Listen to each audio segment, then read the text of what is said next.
पत्रम् महाप्रतिहार्य दिनेश्वराणाम्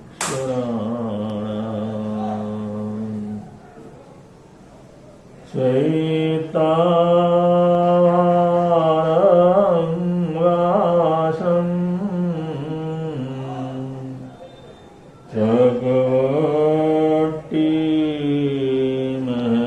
जगवट्टिमधियो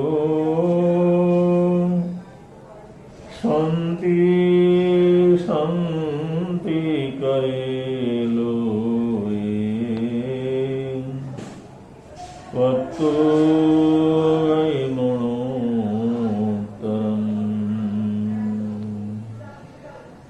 जीने पाशे तिनामेणम्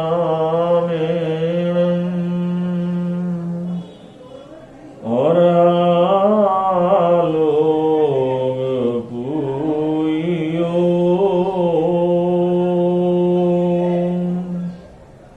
सम्बुद्ध पाय सम्पन्नो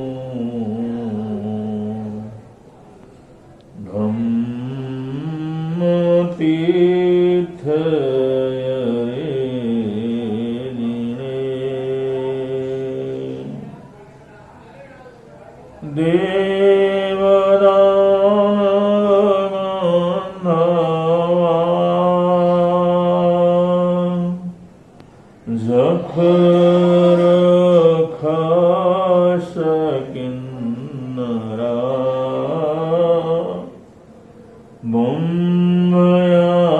बम्बयारिन्नं सन्ति दुःकरं जे करन्ति तं दुःकरं जे करन्ति तं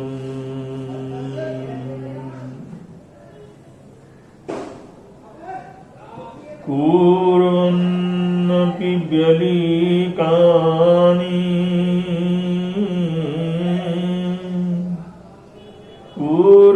कुर्वन्नपि व्यलीकानि प्रिय प्रियेव स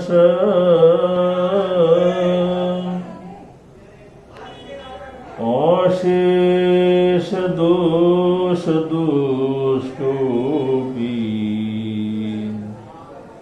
कायकश न वल्लवा।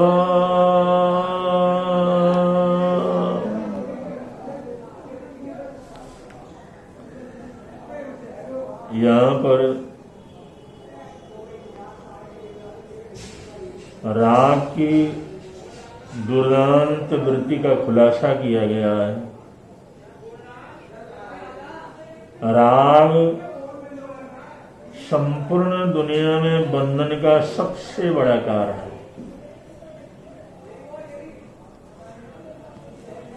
सारा संसार, सारे संसार के प्राणी राग के बंधन में बंधे हुए हैं। यह राग इतना गहरा अंधकार है, इतनी गहरी नासमझी है, इतना गहरा अंधकार है, इसको समझ पाना आसान नहीं है।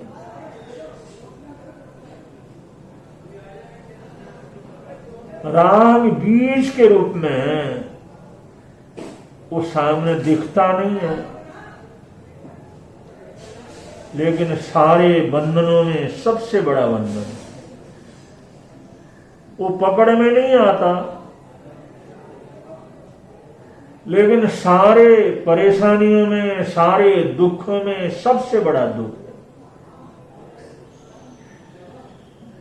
है। राग ऐसी हमारी जीवन की पद्धति है जो इतना सूक्ष्म है, इतना सूक्ष्म है इसको पकड़ पाना, इसके प्रभाव को जान पाना और इसके प्रभाव को दूर करने का प्रयत्न कर सकना, ये भी बहुत कठिन दुर्लभ कार्य। कोई लाखों करोड़ों में एकाधी कोई आत्मा हो सकती है जो राग को अच्छी तरह से समझ पाता है। इसलिए श्रवण परंपरा में, जैन परंपरा में राग को सबसे बड़ा बंधन कहा, संसार का मूल कहा। और जितने भी दुनिया के अंदर पाप हैं, चाहे जघन्य से जघन्य पाप क्यों न हो या साधारण से साधारण पाप क्यों न हो, सब राग से संबंधित होते हैं, वहीं से संचालित होते हैं। तो राग को जानना, राग को मापना, राग को समझ सकना, राग की गहराई को अच्छी तरह से एनालिसिस कर पाना, ये हर किसी के बस की बात नहीं।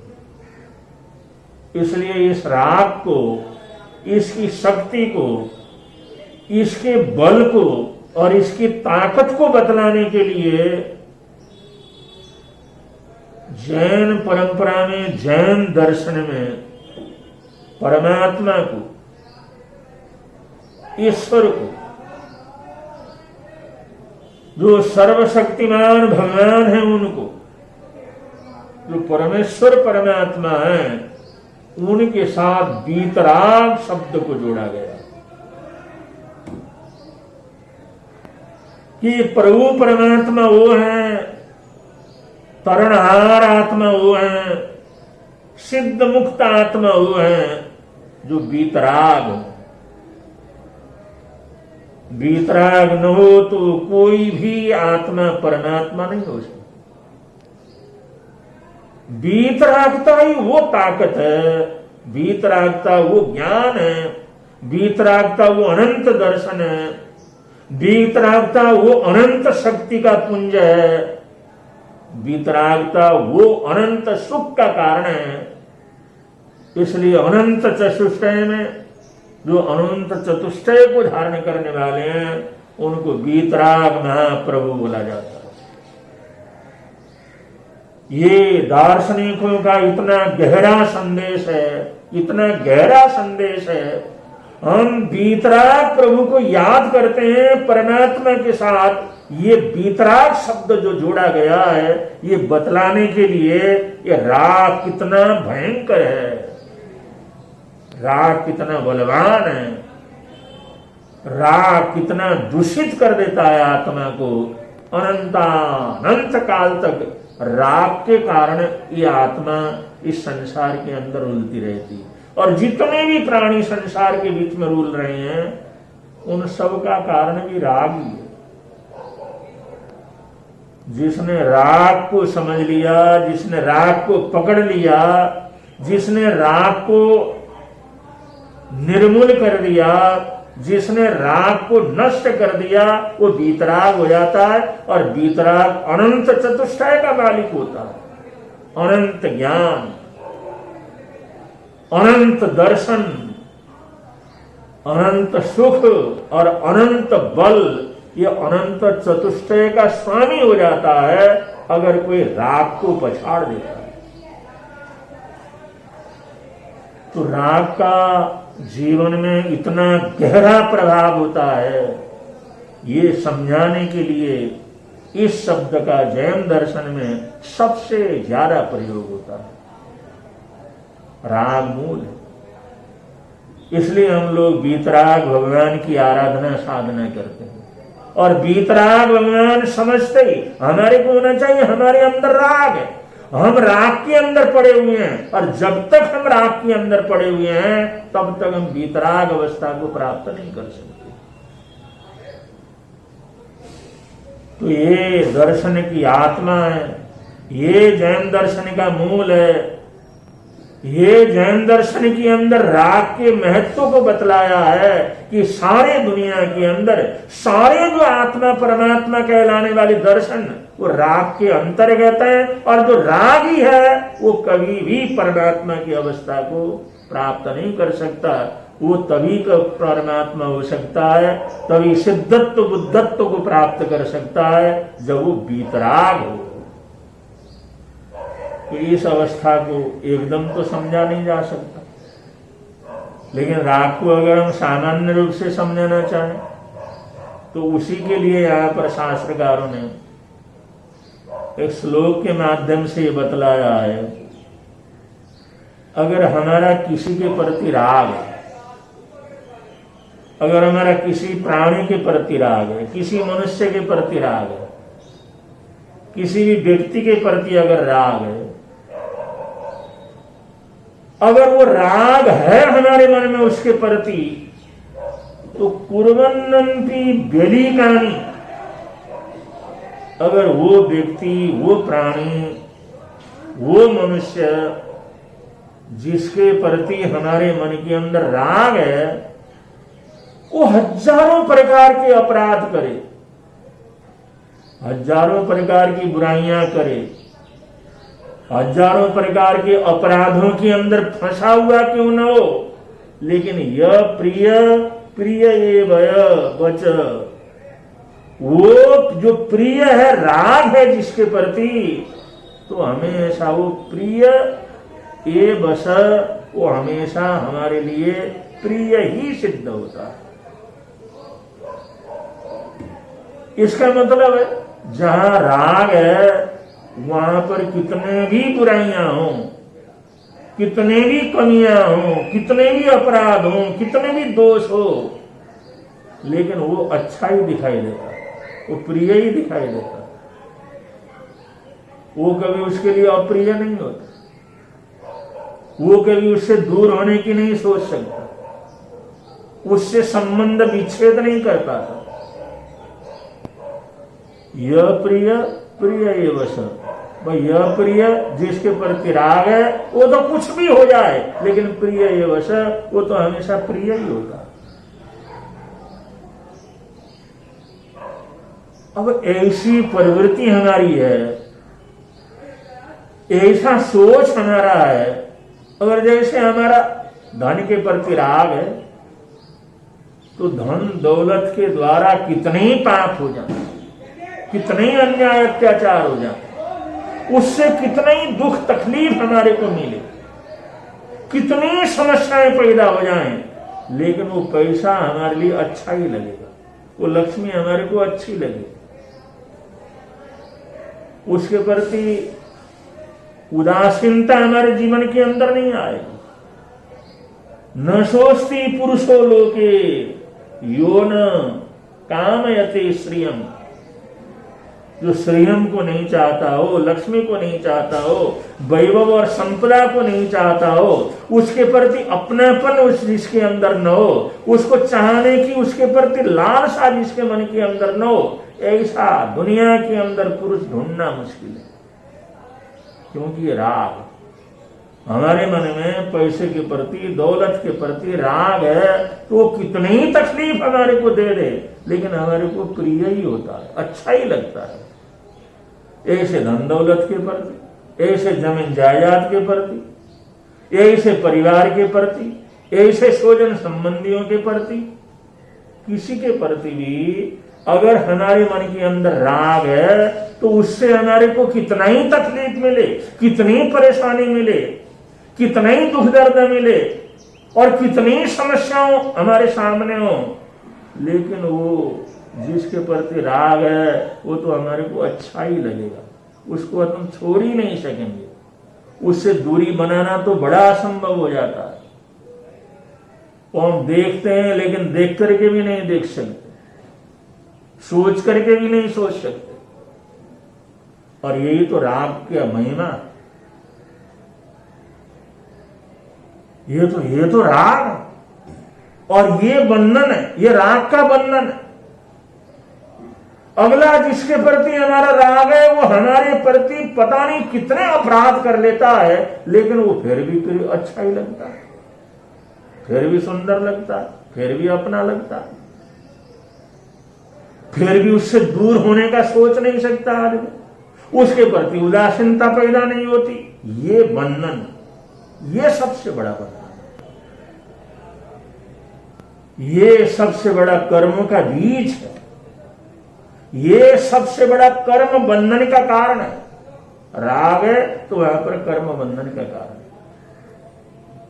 राग है तो पापों को छुपाने की प्रवृत्ति, जहां राग है और वहां पर आदमी धर्म ध्यान भी करता है, अच्छा काम भी करता है, दान पुण्य भी करता है, तो उस पाप को छिपाने के लिए, वो पाप को छिपाने का चादर बना देता है धर्म ध्यान को, चरित्र को, आराधना साधना को, क्योंकि उसके बिन के राग है।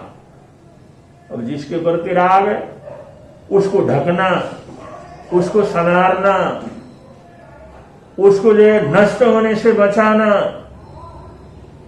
कि राग उपक्रम करता रहता है, करता रहता है, करता रहता है, और इसी उपक्रम में दुनिया भर के पाप कर्मों का बंधन होता है। तो राग को समझना सबसे कठिन काम है, राग को तोड़ना उससे भी कठिन काम है। राग के संबंध में सही जानकारी होना ये बड़ा कठिन काम है। राग है ये अनुभव होना, ये अनुभव का ज्ञान होना बड़ा कठिन काम है। इसलिए कर्मों का राजा राग, मोहनी है, मोहनीय का मतलब राग। ये कर्म में सबसे बड़ा कर्म, सबसे सूक्ष्म कर्म, और सारे कर्मों का जड़, सारे संसार का जड़ ये राग है। अब जहां पर राग है वहां की कोई बुराइयां हमारे को बुरी नजर नहीं आती, वहां तो बुराई भी अच्छा ही नजर आती। ये तो तुम चारों तरफ अपने जीवन के अंदर देख सकते हैं और अनुभव कर सकते हैं। जहां राग पैदा हुआ बस वो कुछ भी कर ले, लेकिन अगले को बुराई दिखता ही नहीं, तो ऐसा अंधा बना देता। अगर जिसके प्रति राग न हो वो जरा सा भी कुछ ऐसा काम करे तो आदमी झट उसको टोक देता, उसको बुराई नजर आने लगती, उसको उसका दोष नजर आने लगता, उसकी कमी नजर आने लगती है। जिसके प्रति राग नहीं है वहां पर हमारे को कमी नजर आती है, उसके सुधारने की बात करते हैं, उसको उपदेश भी देते हैं, उसके लिए कटु शब्दों का भी प्रयोग करते हैं, उसको रोकने का भी प्रयत्न करते हैं। लेकिन जहां राग हो वहां पर बुराई दिखती नहीं है, तो वहां पर रोकेंगे कैसे? जहां पर कमी महसूस ही नहीं होती तो उसको सुधारेंगे क्यों? जो वहां पर कोई कमी, ऐसी कमी कोई नजर ही नहीं आती, दोष नजर ही नहीं आता, अपराध, बड़े से बड़े अपराध, वो भी अपराध नजर नहीं आते, तो उससे अलग होने की प्रवृत्ति कहां से आएगी? उसके प्रति उदासीनता कहां से पैदा होगी? ये कभी होता ही नहीं। तो राग इतना भयंकर, जहां राग है वहां पर इतना गहरा बंधन है, इतना गहरा बंधन है। और राग को हम जो प्रकट करते हैं उनका शब्द है मेरा, जहां पर मेरा शब्द है, मैं और मेरा, तो ये मेरेपन की भावना है, ममत्व की प्रवृत्ति। जहां पर ममकार है, मेरापन है, ममत्व है, ममकार की प्रवृत्ति है, ये सब राग का ही परिणाम। और इसी ममकार के अंदर ही सारा संसार बना हुआ, सारे प्राणी बंधे हुए हैं, और ऐसे कष्ट करके बंधे हुए हैं कि भयंकर से भयंकर कष्ट आ जाता है, लेकिन उनका बंधन कभी क्या करता, टूटता नहीं।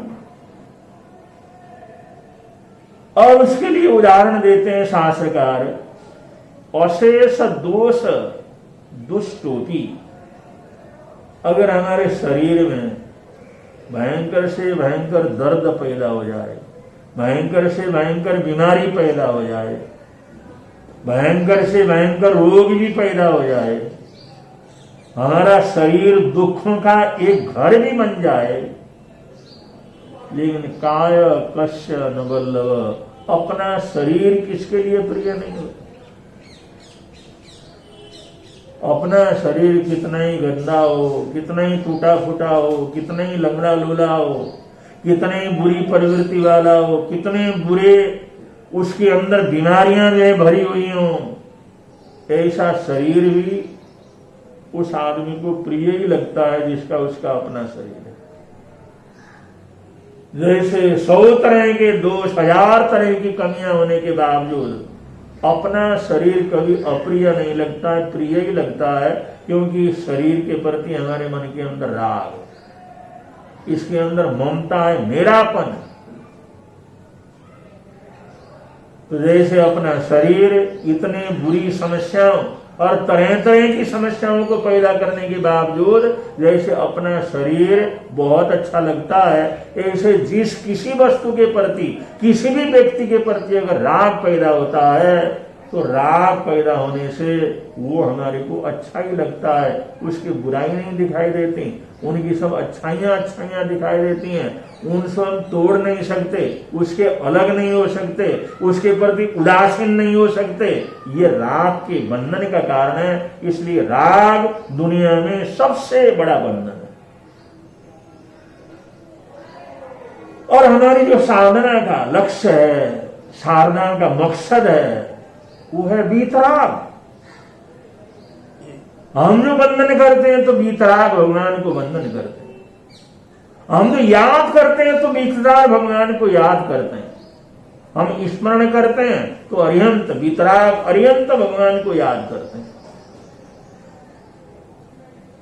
हमारे को ये संस्कार दिया गया है, हम जब भी उठे बैठे कुछ भी करें तो सबसे पहले वीतराग उस भगवंतों को याद करें, वीतरागों को उनका शरण दें, उनका नाम स्मरण करें, उनको वंदन करें, उनका स्मरण और जाप करें, उनकी प्रार्थना करें, जिससे हमारे को संकेत मिले कि मैंने वो वीतराग अवस्था को अपना लक्ष्य बनाया हुआ। तो मेरा अपना जीवन है राग के बीच में, ये वास्तविकता नहीं है, ये हमेशा इसमें मैंने नहीं रहना, ये राग से हमने बाहर निकलना। वो राग से बाहर निकलने की प्रेरणा हमारे जीवन के अंदर मिले, इसलिए हम वीतराग भगवंतों को वंदन करते हैं, उसको हम आराध्य मानते हैं। जो वीतराग स्वरूप होगा उसी को नमस्कार करते हैं, वहीं पर हाथ जोड़ते हैं, वहीं पर मस्तक झुकाते हैं, क्योंकि हमारा लक्ष्य है राग से हमने बाहर क्या करना है, निकलना। इसलिए जहां पर राग है वहां पर ऐसे वीतराग साधकों का मस्तक नहीं झुकता। जो वीतराग साधक हैं वो वीतराग प्रभु के सामने ही उनका मस्तक झुकता, वहीं पर उनके हाथ जुड़ते हैं कि हमने राग में नहीं, वीतरागता की तरफ हमने आगे बढ़ा। और वीतराग वो अवस्था है अनंत चतुष्टय जिसके अंतर्गत है 18 दोष और 12 गुण सहित हैं, 64 इंद्रों के पूजनीक हैं, 1008 लक्षणों को धारण करने वाले हैं, 34 अतिशय और 35 वाणी के गुण को धारण करने वाले हैं, सम चतुरस्थ संस्थान को धारण करने वाले हैं, वज्रेशम नारा संज्ञान को धारण करने वाले हैं। ऐसी अद्भुत आत्मा, ऐसी अनंत बली आत्मा, ऐसी अनंत सौंदर्य को धारण करने वाली आत्मा, ऐसी अनंत शुद्ध अवस्था को धारण करने वाली जो आत्मा है, वो आत्मा होती है जिसको हम वीतराग कह करके पुकारा जाता है। जिसको वो वीतराग आत्मा है, हमेशा साक्षी भाव के अंदर रहते हैं, कुछ भी दुनिया के अंदर हो लेकिन कहीं पर भी राग और द्वेष वहां पर नहीं होता। न किसी के प्रति राग होता है और राग ही नहीं होता है तो किसी के प्रति द्वेष भी नहीं होता। वो राग द्वेष से मुक्त होकर के बिल्कुल स्थिर होकर के रहते हैं, न इस पक्ष में न उस पक्ष में, साक्षी भाव, न कुछ अच्छा है न कुछ बुरा, वो तटस्थ भाव, वो शैलेशी भाव, किधर भी झुकाव नहीं है। ये सारे झुकाव उसके समाप्त होते हैं, सारे आकर्षण उसके समाप्त होते हैं। ऐसे साक्षी भाव के अंदर जीते हैं और ये भेद विज्ञान के अंदर जीते हैं। दूसरे पदार्थों को अपना क्या समझेंगे? स्वजन संबंधियों को यहां पर क्या राग होगा? धन दौलत है, दुनिया की चीजों के प्रति क्या उनके जीवन के अंदर आकर्षण होगा? जो भेद विज्ञान के अंदर जीते हैं वो एक क्षण भी भेद विज्ञान से बाहर नहीं आते। भेद विज्ञान से बाहर ना आने का मतलब वो जब भी जहां भी जीते हैं शरीर और अपनी आत्मा उसको अलग अलग अनुभव करके जीते हैं। शरीर में देखने वाला उनको अलग अलग नहीं देख सकता, देखने वाला अलग अलग अनुभव नहीं कर सकता, लेकिन जो वीतराग आत्माएं हैं वो हमेशा भेद विज्ञान के अंदर जीते हैं। वो हमेशा शरीर अलग और खुद आत्मा अलग, इस वेश को बिल्कुल अलग अलग देखते हैं, अलग अलग सोचते हैं, अलग अलग अनुभव करते हैं। उसमें एकत्व का जो राग है उन्होंने तोड़ दिया। आयुष्य कर्म नहीं टूटा, इसलिए उसके अंदर वो विद्यमान है। आयुष्य कर्म की वजह से, चार अगाती कर्मों की वजह से वो शरीर के अंदर तो विद्यमान है, लेकिन राग टूट जाने से जो शरीर के प्रति बंधन है वो बंधन पूरी तरह से टूट गया। वो बंधन टूट जाने से उनकी आत्मा अलग होती है, उनका शरीर बिल्कुल अलग होता है। उनकी आत्मा और शरीर बिल्कुल अलग अलग हो जाते हैं। जैसे मकान का मालिक अलग है और मकान अलग, इतनी दूरी जैसे मकान का मालिक और मकान जैसे बिल्कुल अलग अलग होते हैं, ठीक ऐसे ही वीतराग जो भगवंत होते हैं वो हमेशा भेद विज्ञान के अंदर जीते हैं। और भेद विज्ञान के अंदर जीने वाला व्यक्ति वो हमेशा खाते पीते उठते बैठते सोते कहीं भी कुछ भी करते हुए वो शरीर को बिल्कुल अलग करता है और अपने आत्मा को बिल्कुल अलग करके जीता है। ऐसा जीवन, ऐसी सोच, ऐसी गहराई और ऐसे राग का बंधन टूटने से ऐसी भेद विज्ञान की अवस्था के अंदर जीने की स्थिति उनके अंदर पैदा होती है। और यही महान आत्माएं हैं जिनको विदेह कह करके पुकारा जाता है। ऐसी आत्माएं होती हैं जिनको जीवन मुक्त कहा जाता है, परम मुक्त कहा जाता है। शरीर के अंदर रहते हुए शरीर से मुक्त रहते हैं, संसार के अंदर रहते हुए संसार से मुक्त रहते हैं। ये शरीर के अंदर रहते हुए विधेय हो जाते हैं। यही सी आत्माएं जो भेद विज्ञान के अंदर जीते हैं, यही आत्माएं हैं जो साक्षी भाव के अंदर हमेशा जीते हैं। ऐसी अवस्था को वीतराग अवस्था बोला जाता है। ऐसी वीतराग अवस्था का हम आराधना करने वाले हैं तो हमारा लक्ष्य वो है कि इस अवस्था की तरफ हम आगे क्या करें, बढ़े। अगर ये जीवन के अंदर घटित नहीं हुआ, ये वीतरागता अगर जीवन के अंदर घटित नहीं हुई, ये मोह खत्म नहीं हुआ, ये राग अगर हमारा खत्म नहीं हुआ तो हम कुछ भी कर लें, लेकिन जीवन के अंदर वो शांति जो मिलनी चाहिए वो नहीं मिल सकती। भर्तृहरि राजा थे, लेकिन राज परिवार को छोड़ा उन्होंने, राज वैभव को छोड़ा, राज समृद्धि को छोड़ा। कुछ ऐसी घटनाएं घटी, उन्होंने देखा ये कुछ भी नहीं, वैराग्य हुआ, वो वैरागी हुए, उनका मन शरीर से उचट गया, संसार से उचट गया, उन्होंने संन्यास ले लिया। भर्तृहरि एक साधु बन गए। साधु के वेश में कुछ भी उनके पास नहीं है, केवल शरीर है। एक हाथ का वस्त्र जो शरीर के अंदर है वही है, वो भी साधु वेश का ही प्रतीक है। लेकिन जाते जाते एक बार जाते जाते रात्रि के समय, अंधकार के समय निकल रहे थे, क्योंकि ऐसी अवस्था हो गई, वहां पर अंधकार वगैरह छा गया। वहां से जैसे निकल रहे थे, निकलते निकलते उन्होंने देखा वहां पर एक रत्न जो है वो पड़ा हुआ है और वो रत्न चमक रहा है और ऊपर चंद्रमा का प्रकाश पड़ रहा था और रात्रि का समय था। वो जो पत्थर था लाल रत्न, जो अद्भुत होता है, जो आश्चर्यजनक होता है, जो लाल किरणों को छोड़ता है, ऐसा रत्न चमकता हुआ उन्होंने देखा। जिसने उसको देखा उन्होंने सोचा, मैंने अपने खजाने में बहुत रत्न देखे, राजकाज के पने के अंदर बड़े रत्न देखे, लेकिन ये अद्भुत रत्न, जो अनमोल रत्न है, ये रत्न यहां पर जंगल में रास्ते के अंदर कैसे पड़ा हुआ? ये तो राजाओं के पास भी नहीं होता, ये तो सम्राटों के पास भी नहीं होता। और ऐसे बड़े रत्न को पाने वाला तो दुनिया के अंदर इतना बलशाली होता है, इतना ताकतवर होता है, इतना बड़ा लाल रत्न यहां पर जंगल में रास्ते के अंदर पड़ा हुआ है।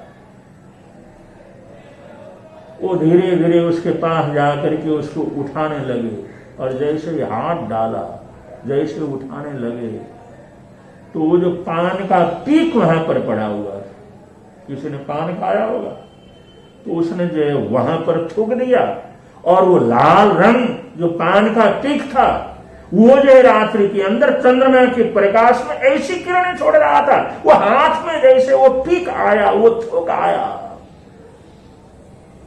वो धक से भरतरी है, वो धक से देखा हाथ में पीक, अरे मैंने सब कुछ छोड़ा, कनक तजा कामनी तजी, और तजी सखियन को साथ, धिक मन धोखे लाल के, डाला पीक पर हाथ।